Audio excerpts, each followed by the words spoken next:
The high interest savings account exchange traded funds are extremely popular. And I think why people like them is because they have the flexibility of being an exchange traded fund or like a stock where you can just buy and sell anytime.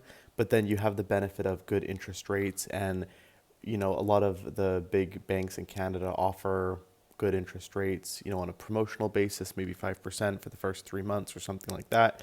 But then after those 3 months, then you're down to like 1% or something. And so with the high interest savings ETFs, the rates are quite consistent because they invest the money into different Canadian banks, kind of move the money around and also make agreements to keep those rates pretty consistently high. So the two most popular ones that I've come across and that I hear the most about is the Purpose High Interest Savings ETFs. That's PSA on the Toronto Stock Exchange. And then the other one is actually quite a nice name. It's just Cash. And so we just got to find the one with the ETF. So both of these are extremely similar. They both function the same way. The assets that they're investing in are just Canadian banks. So very very similar. Gonna jump over here to Safari. So all I did was just Google, Purpose High Interest Savings Account. That's gonna pull up the link here.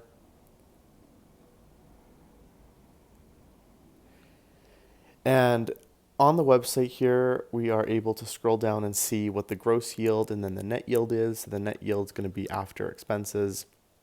And so we can see it's about 4.15%. So the management fee is 0.15. So what that means is for every $100 that you invest in this, you'll get $4.15 back per year.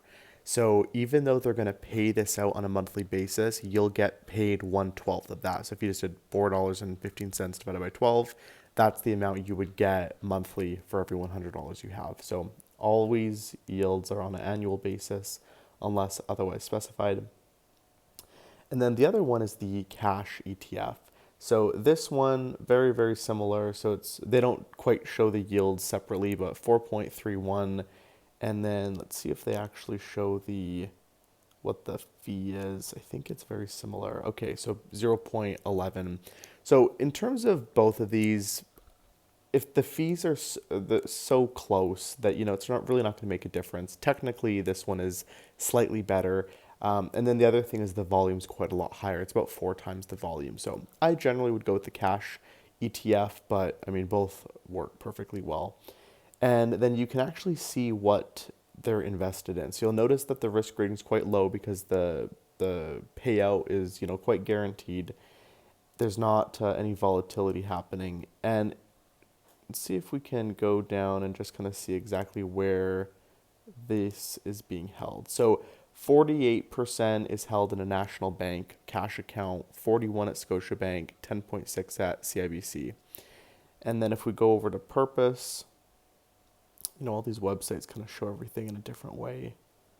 I guess this would be more towards the top, this portfolio breakdown. So almost, yeah, pretty similar. So National Bank about half, Canadian Treasury bills 35%, Scotiabank 15%. So slightly different makeup, but the point is, very, very, the Canadian Treasury bills, those are like federally backed. And then, of course, the bank accounts are also federally backed. So I guess with that, though, it doesn't really fall under the CDIC. But I mean, the Canadian government bailed the banks anyway, so I think we don't have to worry about that. But anyways, how these work is the structure of them is quite unique. So if we look at a monthly, let's go to the 3 month actually. How it works is you would buy a share of this at $50. And then throughout the month, as the interest gets accrued, it's going to go up slowly in value. And so you could sell it on this day for $50.16, whereas you would have paid $50, and you can sell it for $50.16. So you'd make 16 cents profit, per share. And if you wait, it'll reset back down to 50. It's just not showing it here, but it'd go actually to $50. And then they would pay out a dividend. So there's not really a way to outsmart the system to sell it at $50.16 and then also get the dividend. It's either you sell it on this date and then you miss the dividend X date, or you keep it, and just kind of keep it long term, and then you get those dividend payments regularly. And just a note, they're not really technically going to be dividends. They're actually going to be, I guess, distributions would be the more generic term, but they will be classified as interest because it is, of course, bank interest that you're earning. So how they work is if we look over the course of a year, it looks like over here the interest rate was a bit higher, whereas now it's a little bit lower. So as long as you buy it at around $50 or as close to it as you can, I mean, if you would have bought it here at the top at $50 and what would this be, 21 cents, it looks like you wouldn't really be able to sell it again at that high amount. So it's best to buy these at about $50 or even within the first like week.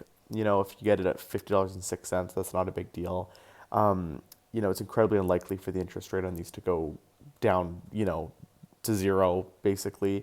So if you buy it kind of within the first little bit, but I would avoid buying it at the highest, just because then look, we're not, getting back to that high number. So that's how that works. And like I said, you have the flexibility to buy and sell. They are, exchange traded funds, so you're able to buy and trade them during trading hours. And it is an interest payment that you'll be getting. So it is best to hold this within a tax preferred account, like a tax-free savings account or an RSP. If you do own it within a non-registered, that's also, not the end of the world, but you just will be paying full income tax on any earnings that you get in these accounts. So if you have any questions about them or how they work, let me know. I actually own just over, 33,500 of cash ETF, and so I'm earning, that 4 point, whatever the interest rate is exactly. You can't quite trust the yield number shown in Wealthsimple just because these exchange traded funds operate differently than regular exchange traded funds. So as we see here, it's going to look a little bit different because for one day of the year, the value of it's quite a bit lower. So this on the website for the product is going to be the most accurate rate compared to what Wealthsimple shows or any trading platform. So for these types of ETFs, I wouldn't trust the yield there. And then you can see my average price here at the top here. So $50.03 is my average price that I've paid. And then, it kind of, so I get the interest on that one. I am slowly selling this and actually buying other ETFs.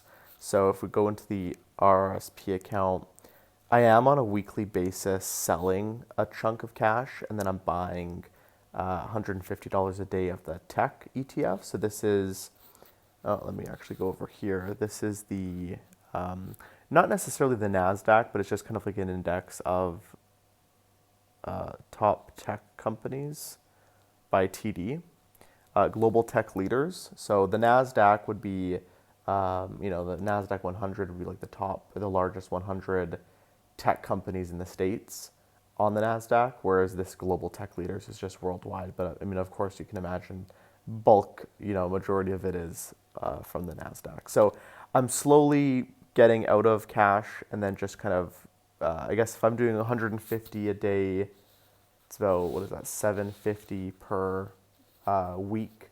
So that's what I'm selling in cash each week to then, in order to be able to buy 150 daily in tech. So if you guys have any questions about how this works, let me know. It is good if you're doing it for like a down payment on a house or trying to save up for like a wedding or a big expense. Definitely a great way to, earn some interest while you have your money sitting.